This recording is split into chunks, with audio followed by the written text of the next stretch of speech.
Hello, beautiful people, and welcome to Bipolar Lines. I'm Brooke. And I'm Laura. And if you are new here, welcome. This podcast is for spouses, partners, and loved ones that love someone with bipolar disorder. Together, we have over 40 years of experience of being a partner to our spouses with bipolar 1 disorder, which is crazy. Today's episode is something that we hear a lot in our private Facebook group, if you're not part of it, Bipolar Lines Pod. But we hear a lot, how do I stop having the same argument over and over and over and over again? And I think we could call this the bipolar conversation, but it's definitely a thing and it's definitely all of us go through. And so I thought we should dedicate a whole episode to this. I think it's brilliant. Grand topic because, yes, the bipolar conversation is incredibly frustrating. And if you don't know that's what it is, then you will continue to have those conversations on repeat. Okay. Like literally on repeat. It's one of those moments where I feel like you could sit back and hit play on whatever recording device, and you could essentially play out the same conversation argument over and over again. Yes, Legit over and over again. 100%. Yeah. So, yes, the bipolar conversation. Where to start with this, Laura? Actually, I want to start with just what's going on with both of us. We've Oh, kind of taken yeah. a detour of doing this since we have our line holders club. But our line holders club is kind of where we're giving you the behind the scenes of our life. Since, we don't necessarily need to let the whole world know. So Right, this is right. behind a paywall. Brooke and I get a little more in depth. But I realized, Brooke, when I was going through some episodes that we haven't done this since we started the line. Well, I don't know if since is accurate, but we haven't been as consistent to just check in since Yeah, we started good the Line call. Holders Club. So Look at you I know doing you have research and whatnot. I know you have a lot going on. So what's kind of going on in your world before we start this? Great call. My world is a little chaotic right now, but from a trying to get my house listed on the market for sale Right. sort Not a of mental health situation. perspective, which No. is maybe a welcome Yes, change. indeed. We've had some interesting shifts in how Jeremy's handling positive change. So he immediately goes to this space of like, I'm undeserving of anything positive. So in his mind, he wants to sabotage it because if he sabotages it, then it's on his terms, right? So we're navigating that. It's not terrible. There's been some hard moments. There's been some tears, but he's very much aware of it. So that's a huge step in the right direction for us. So we haven't argued or anything like that. It's just been these moments where I'm like, okay, well, let's focus on something, and he's like, I can't. And I'm like, okay. So those things have been happening. But that our daughter's in the US kids golf tour right now. So we're typically on the golf course every weekend. Which is amazing. Zoe is Yeah, doing so good with her golfing. she really is. It's craziness. But this weekend we did not have to be there. She had an off week all weekend. So that was nice to get some things done because these tournaments are, you know, they could be 5 minutes away from us or they could be 2 hours away from us. So it just, depends. So that's what has been going on with me. What about you? Yeah, so similarly, this was one of our first weekends where we didn't really have something going on either. In contrast, my daughter is in Special Olympics sports, and so she's in Special Olympics swimming. And so every Saturday I was taking her to practices, and then I was out of town last week. And while I was out of town that Sunday, Cody had to take her to the tournament, and it was a lot. It was a lot having me out of town, I think, and Cody having to take her to Sure. the tournament early. And, if you want to know more about that, we got bonus episodes in the Light Yeah. Holders Club. But basically, that's what's been going on. And then this weekend has been nice. We actually had nothing planned. Nice. Yeah, Cody surprised me with some sticker he bought off TikTok shop that said, you should stay or something, which he's not one prone to any self harming thoughts. So I asked him why he bought that. And he said, and I impart this all of to you, to listeners and to everyone else. He said, well, you should stay and you all should stay. That is correct. So I don't know if I'm getting the whole story from him or not there. That was kind of new, but Yeah, definitely you all should stay. absolutely. Was it like stay another day? Yeah, something I'd like have that, to go yeah. look, but, No, that's okay, that's okay. I think he was TikTok influenced. It didn't come off of Amazon, we all like Gotcha. that, like, "Oh, I like this," and ordered it, but, for Mhm. me, where Cody lives on the manic side of life, as I've said previously, it A little was jarring. yeah, it was a pause, Sure. um, even though I'm not surprised if he has any thoughts or feelings like that, so Yeah, yeah. Well, it just means that you're in a different type of hypervigilant state. Not maybe yes. maybe not hypervigilant, but, like, you're paying attention. Yeah, the antennas are tuned to a different station. Yes, they're up and they're like, "Doo-doo-doo-doo-doo-doo." Yeah. I feel that. I feel that. With summer coming, with all these house projects, again, summer coming, that means he wants to listen to specific types of music. My antennas are up for mania, for Mhm. sure. Yeah, I get asked a lot if and I see it on TikTok, that bipolar mania can spike in the spring, and people have asked me if that's true for us, and I mean, I would say it's not true. I mean, we certainly have episodes in the spring. His first episode was April 1st, ever. But I mean, we've had episodes throughout the whole year. I mean, Yeah, there's been manic psychotic episodes. It was Christmas and he was yeah. almost going to miss Christmas. So, I do see that seasonal I guess part of it, but for us and our story, I don't see it as like a pattern that's like when mania is going to hit. Gotcha. Yeah. I think it all just depends on the tendencies and if they lean into it or not, truly. And not always, I should caveat that. Like, that's not always the case for him, but because it's very possible my antennas are up and because of the medication that he's still taking, the Rexulti. So we'll see. Yeah, I think that's a great point is that people want to make generalizations about episodes and there's so many factors that go into an overarching generalization. So even though it Yeah. may be true that mania could be more common in the spring and I know that it's scientifically proven that seasonal affective disorder is a thing. So that's when you Mm-hmm. get depression during the times of the month where you don't have as much sunlight. Like that's been proven to be a Yep. thing. Yep. I want to say that like Cody's bipolar may or may not follow those Yeah. rules. Sure. Sure. And I think too, just for the listeners out there, if it happened last year, doesn't mean it's going to happen again this year. Exactly. Yeah, exactly. If it's within this time frame every other year for the last 5 years, Yeah, okay, then maybe take a peek at that. pay attention. But, don't go into hypervigilant mode because it happened once in the spring and there was no other big trigger like moving or a death in the family or something else that could have been the cause. So, yeah. All right. Good check in. Thank you for doing that. So yeah, so today's topic really is we have people in the Facebook group. I'm talking about why am I in the same conversation over and over and over and over and over again? Hmm. And this was something I actually learned from a book I read called Loving Someone with Bipolar Disorder by Julie Fast. I think she's since got a second edition out, but she dedicated an entire chapter to something called, and I know you've read it too. So if you don't know Julie Fast, she's a person who has bipolar 1 disorder, who was in a 20-year long relationship with someone who had bipolar disorder. And in this chapter, she outlined something called the bipolar conversation. And I remember reading this chapter and being like, Oh,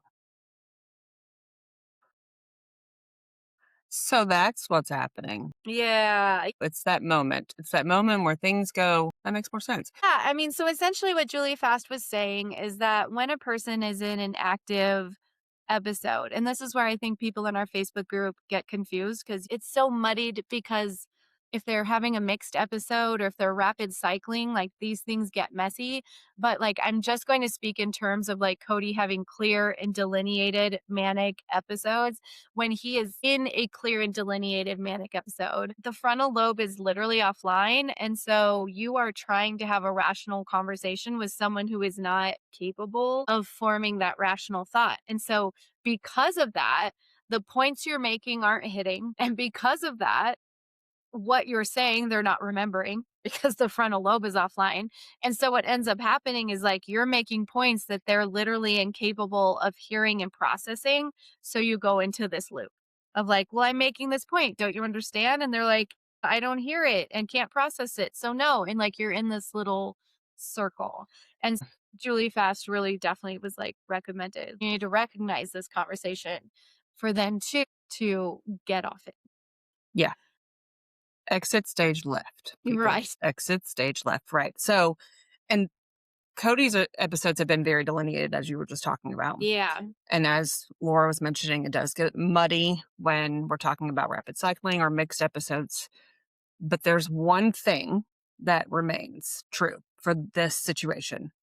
It's the same conversation every time. Yeah, so if you It's the find same yourself in that. topic. Yeah. Exactly. So I will say now that we're years in, this could be outside of a delineated episode. For me, it was more I was more able to understand it inside of a Hmm. delineated episode, but now I see them happen outside of it, which Yes. is what you experience a lot. Yes. That's actually one of the ways that I was able to pick up that he was in an episode or moving into an episode is those same conversation topics came up every single time. So it wasn't just a conversation. I know listeners, I've talked about this before, but he wants to go to the casino. Okay. Hello, Mania. How are you? Right. But before I knew all of this, it was, I cleaned the entire house. So I should be able to go do what I want to do. What do you want to do? Go to the casino. And then I would be like, well, it's probably not a good idea. And he'd be like, why is it not? Okay. So that's that conversation every time. And then over time, it became, I'm going to the casino. He just threw away the conversation part and just said, I'm going. But then it was still a conversation following that. It's about the same topic over and over and over again. And I also feel like a lot of these conversations are about their needs not being met. Mhm. Okay. And that is intentional, listeners, because the illness has a goal. So if you engage in that bipolar conversation where your person is telling you that their needs aren't being met or you make them feel XYZ type of way and it's not positive, right? And you continue to engage and try to make them feel better or reassure them, you're giving the illness ammunition. You have to stop. You truly just have to stop.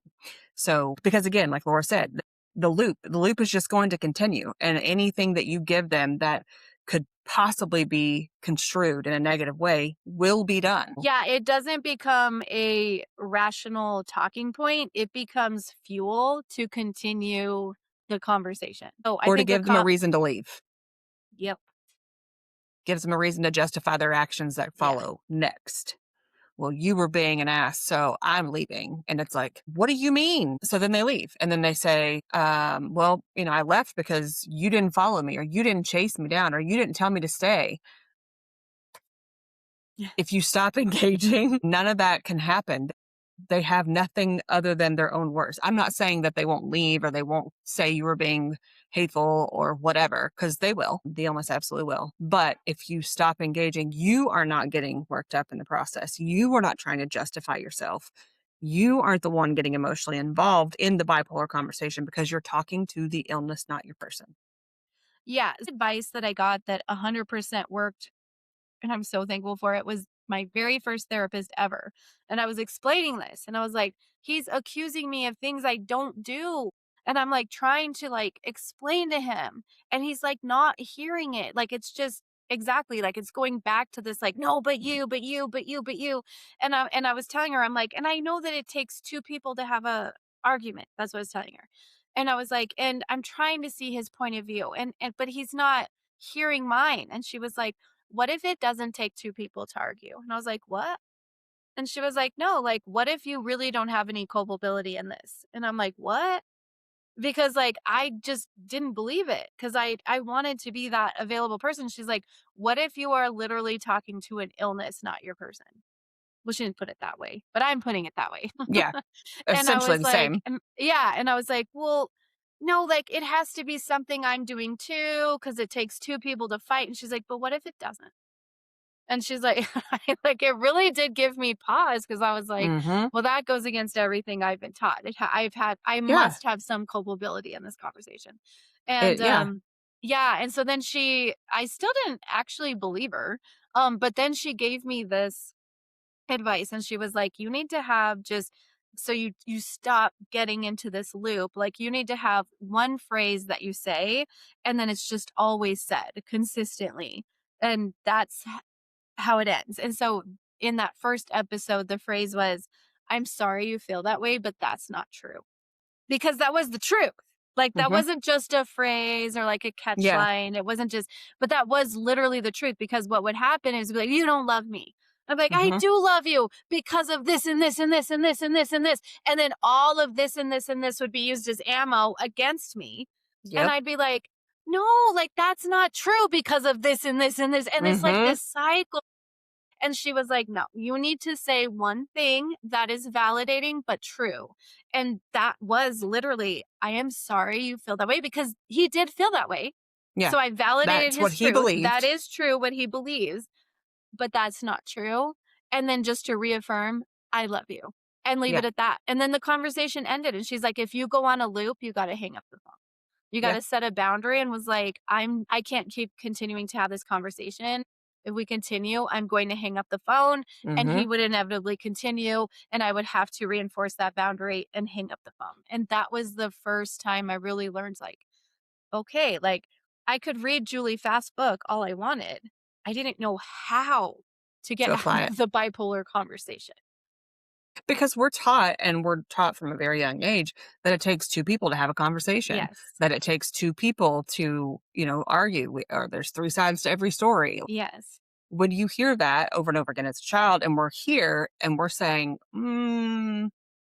it's not actually true, because 2 things can be true at the same time. You can have 2 people to have a conversation, but also your part in that conversation isn't really as important as when you're talking to the illness, right? Like, it's because they're existing in a time and space that isn't logical or rational. So, like, your culpability isn't defined by his inability to be rational.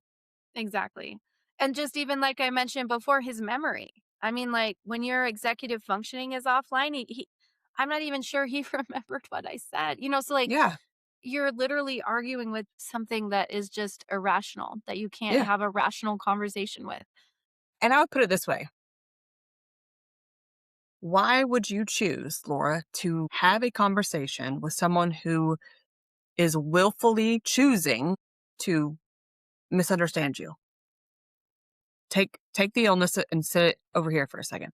Would you have a conversation with someone who is willfully choosing to misunderstand you? This is what no, your answer is no. And Yeah. this is what is insidious about bipolar disorder and what people don't understand is because would you have that conversation with a person who's drunk? No. No. Would you have a conversation who's high out of their mind or on No. drugs? No. Yeah, You would because it's stop. bipolar. Because for some reason it's bipolar. And the reason it like bipolar is cyclical, so they can get better and then be sick and get better and get sick. And I think that's what makes bipolar so confusing. We still in our heads are like, I'm gonna get through to it. I'm Yeah. really By gonna get golly. through this time. And This'll do it. yeah, and it's not. It You're doesn't. Yeah. not going to get No. through. And that's what we're trying to say, is that, like, your person is struggling and the illness is willfully choosing to not understand because it Yes. cannot It understand. can understand.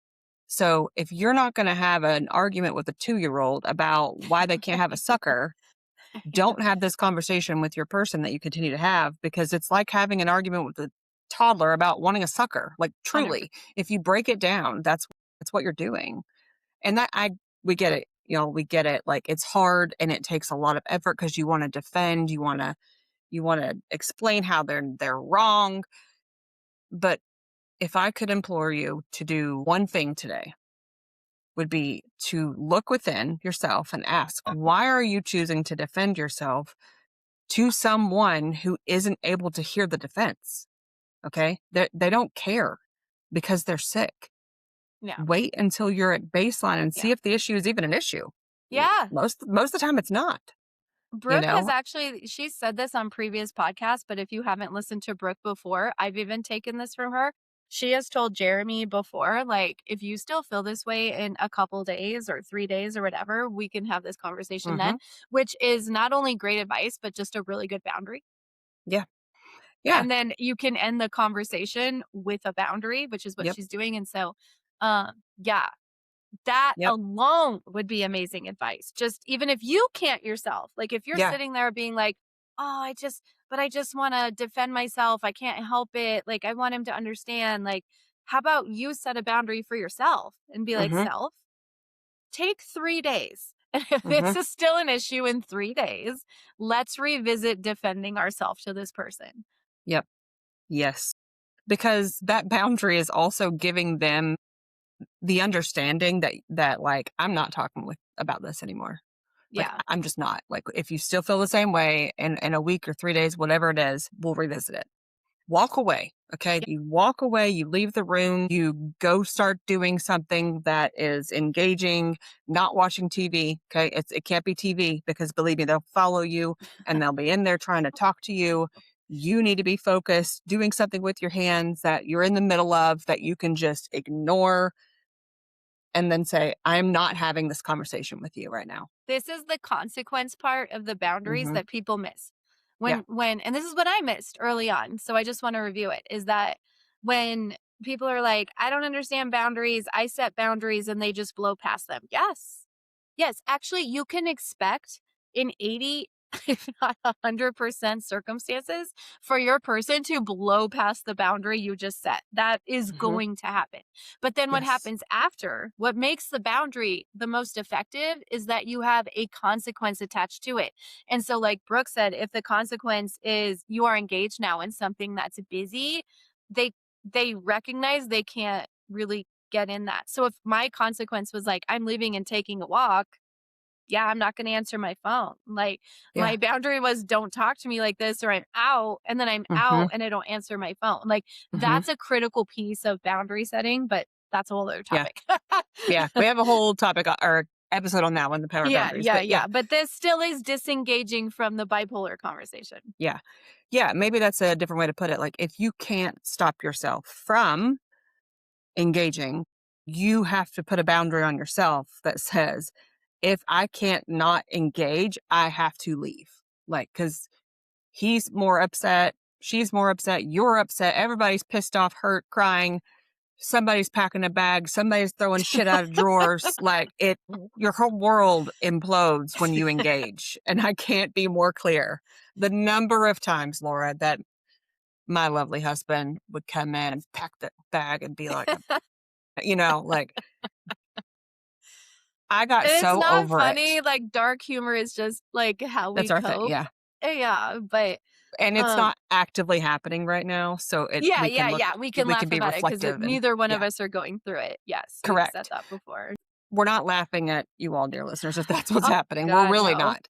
No, We're just God. saying like we've been there. Like we've been there. And it's not fun Well, at yeah, all. and we So had another person in our Facebook group even say, like, I have listened to you guys on repeat. I have binged your content and I can't stop myself from I engaging. know. And like my first answer was like, girl, like I am there with you half the time. And even I'm doing this podcast, giving this advice, telling you Mhm. guys not to do that. And then I'm like, bitch, like you want to spar with me?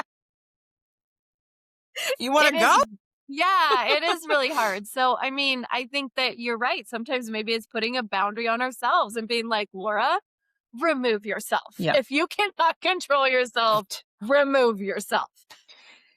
I mean, when I finally came to the conclusion that, like, this is what's happening, this is bipolar disorder, this is that, this doesn't work, whatever, right? My level of matching energy calmed because then I realized he wasn't trying to fight me. He wasn't trying to make me feel like shit. He wasn't trying to do something so that he wasn't in control. Okay. Yeah. So when I got there mentally, and then I could make these connections visually with his face when he's sick. I was able to go and my heart hurts for him when he's in those moments. No matter how pissed he is, no matter what he's saying to me, I'm like, "Oh God, I can't imagine how that would feel to be that out of control of myself." So, and I'm great at disassociating for the record. So, when he starts going off, there have been times, Laura, that I'm like, I wonder if I have enough stuff to make spaghetti. I can do I that too. I wonder if I bought new razors at the store. I just no, I'm not gonna match your energy no matter what he's saying, because I know also he's pushing my buttons. The illness knows what buttons to push. For example, and I may have said this before, back in the day, this is many, many years ago prior to diagnosis, he would tell me that I want to get this wrong, but it doesn't matter because it's not like y'all were there. But he would say like he deserved an award for stepping in and being a dad to Addie, knowing that that would be a hot button issue for me in his mind. Like I don't even know how to describe it, but my response to him was, "I'll go print one out and hang it on the fucking wall. Is that what you want?" And he'd be like, "Yeah." I was like, "Okay." And then when that didn't work, it was like, "Well, you only married me because you wanted the child support." And I was like, "That doesn't even make sense." Like it doesn't make sense. But there were things like that where he was trying to push those buttons, right? Where you want to jump in and you want to defend, but when they don't make sense, when they don't track, and when you can see they're hurting and they're not themselves, I just have an easier time now not not engaging.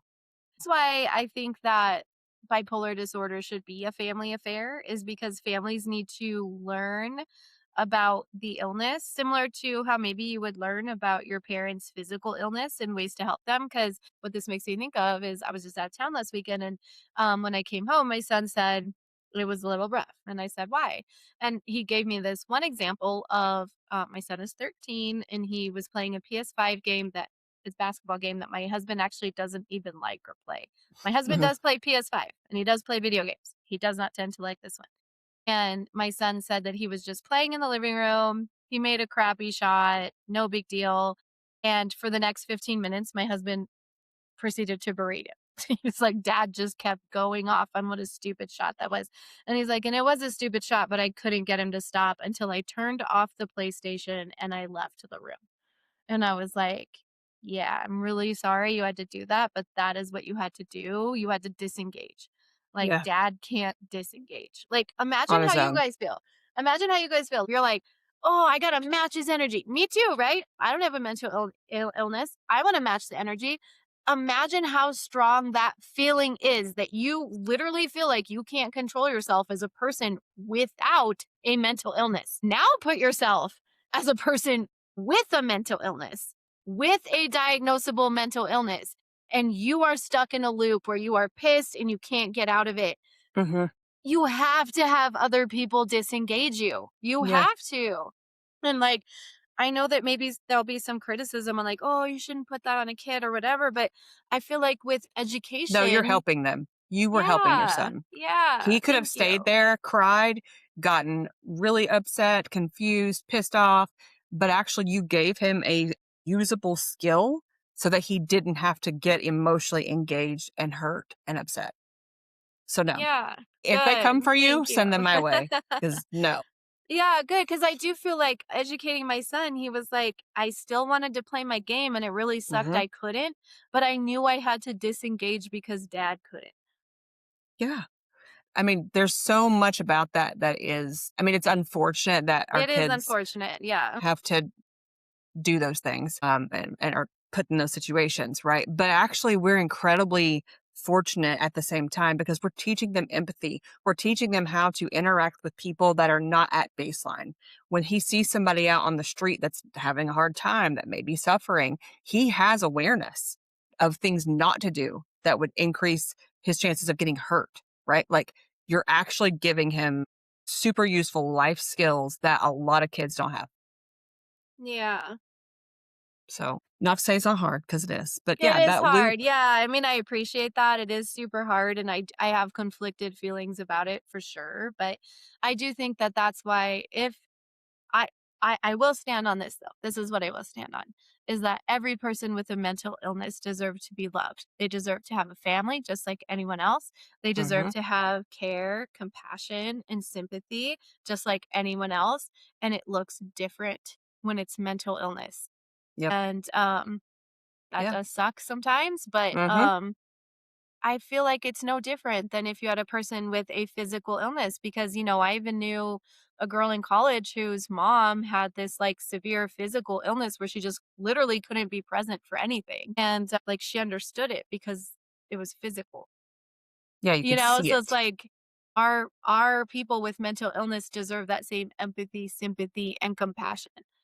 Yeah, and grace for sure, Yeah. for sure. So yeah, I feel like you being the listeners need to check in with yourself when you're having that bipolar conversation.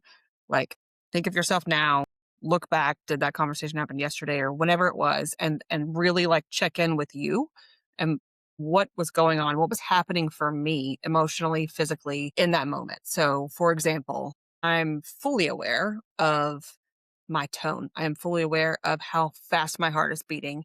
I am fully aware of like how I'm looking at him, right? My facial expressions when he is sick and talking to me because I want to keep a level tone. I don't want to match energy. I don't want to show him that I am vulnerable in any way because that just makes it, him come for me harder, especially when I'm not reacting to him. Right. So check in with yourself. And if you are responding to those feelings that are coming from your person saying whatever it is that they're saying, I swear I have a hair that's attacking my nose. It's driving me crazy. I'm so sorry. Anyway, check in with yourself and recognize that, okay, I'm getting worked up and I'm getting worked up because they're coming at me and I feel attacked. Okay, great. You feel attacked. We've put a name to it. Stop feeling attacked because your person isn't attacking you. This is the illness. I don't care what the illness thinks about me because the illness is never going to think highly of me ever, No. ever. Doesn't matter what you do. Okay. So if I don't It's care, not gonna think of you, period, except in a bad true. light. But anyway, Yeah, go ahead. exactly. It's like flicking you away. If it could, it would just flick you away. Why do you exist? Yeah, get out. So if you could just recognize that energy and words that they're giving you in that moment doesn't matter to you, you may have an easier time not responding, right? So, and I know listeners, you're like, I know if you're not saying it out loud, you're saying it up here, and you're like, oh, here we go again. Stop. If you say that, here we go again, that's your sign. That is a really good sign. Here we go again. Instead Yeah. of here we go again, you need to be like, okay, I'm not doing this again. I'm not doing this again. Yes. Try something different. And if you can just disengage, that is honestly the best option. But if you sometimes can't because you feel like you have to match their energy and you're feeling upset too, give yourself a boundary and leave the Hmm. situation. Get Yes. out yourself if you can't control yourself because it's all counterproductive. And Yes. lastly, what I do want to say about this is that I feel like I always have to come back to this caveat is that Brooke and I are never, ever, ever, ever, whether in person or whether giving it advice to you all, thinking that you should accept abuse. No. How long can I put up with this? How long can I take this? How long, what do you do to get through this? Like, no, you guys, it's never an excuse to take abuse. Never. Neither Brooke and I do this, you guys. So as much as you see us be compassionate and understanding and disengage or maybe give ourselves boundaries, the bottom line is that if we're and we probably and both of us I don't want to speak for Brooke. I definitely have been verbally and emotionally abused. And when that has happened, boundary, consequence, like, and to me, the consequence usually is I have to leave. Yeah. Maybe it might not be, but like, we're never trying to say, understand this, don't disengage, be a saint, be a martyr, No. yeah, we're not saying that. You should never accept abuse. There's got to Hmm. be a boundary and a consequence attached to abuse. I'm going to add one part to that. If you're tolerating it, you are accepting it. You're just not Yeah. verbally accepting it. Yeah, there you go. So stop tolerating it. Again, stop. I don't know how to be more clear because again, if you continue and you have tolerated it for years and years, your person believes you accept it and has normalized those behaviors and interactions. Yeah, I was telling Brooke the other day, hopefully I can concise it the way I did on the voice memo to you. But I feel like we have two groups of people right now that we talk to. One group of people wants to blame everything on bipolar and be like, it's all, not even bipolar, like it's all that person's fault. They're just an Yeah. asshole. F 'em. And Yep. then, they're gone. And that's what we're trying to dispel with the stigma. But then there's another group of people that honestly breaks my heart too, which is like they accept an immeasurable, and it shouldn't even be measurable. Even if it's not measurable, you should never accept abuse, and you're accepting abuse and you're excusing it because the person happens to have bipolar disorder. That's not okay, you guys. That's No, not okay either. no. Like I Brooke mean, just think about said. this too. If Yeah, go ahead. somebody has a mental illness and they commit a crime, they're still charged for the crime. Yes, That exactly. doesn't go away. Yes. There are different consequences some of the times, but they are still held accountable. Don't treat yourself any less just because they're sick. Yes, we have sympathy, we have grace, we have understanding and compassion for them. Absolutely. But we're not going to sit there and allow it to continue. If they don't leave, we will. Period.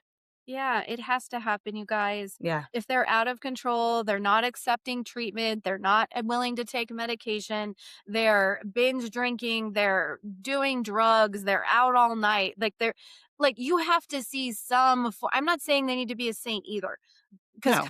God knows it's not. But you have to be seeing some sort of accountability. You have to be Yep. seeing some sort of like, I am meeting you.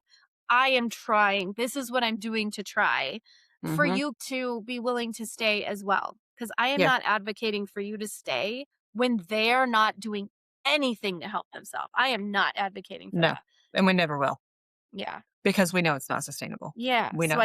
I feel like we always have to give this caveat, Brooke, because we Yeah. do come across as like really amazing and sympathetic and wonderful. And then people are like, how do I be that amazing? And we're like, well, first of all, we wouldn't tolerate what you're tolerating.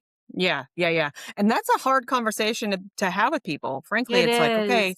okay, look, I hear you and I understand what's happening, but like you have to quit.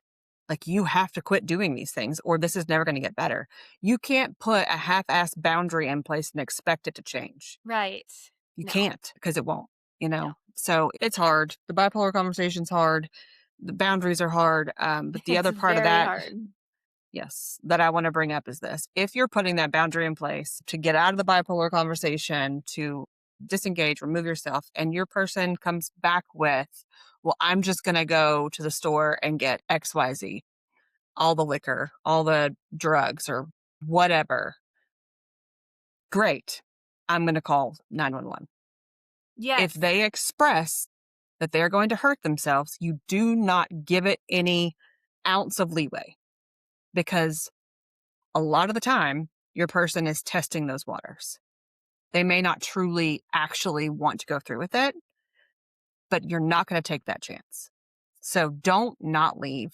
Don't disengage or don't not disengage because what your person is saying in response is scary. Let it be scary, but bring in the people that can handle the scary that isn't you. See, that's Call a tricky 911. conversation too, because I actually just had this conversation with someone very close to me where a person expressed that, and it like the question becomes, is this a manipulative tactic to get out of the argument? Like, well, Hmm. this just makes me want to this. And then Take it myself could, out. yep. And Hmm. so it could be that, like, is it manipulative or is there an ounce of truth to it? Hmm. Like maybe they're being manipulative, but also maybe internally they're feeling that inside. Yep.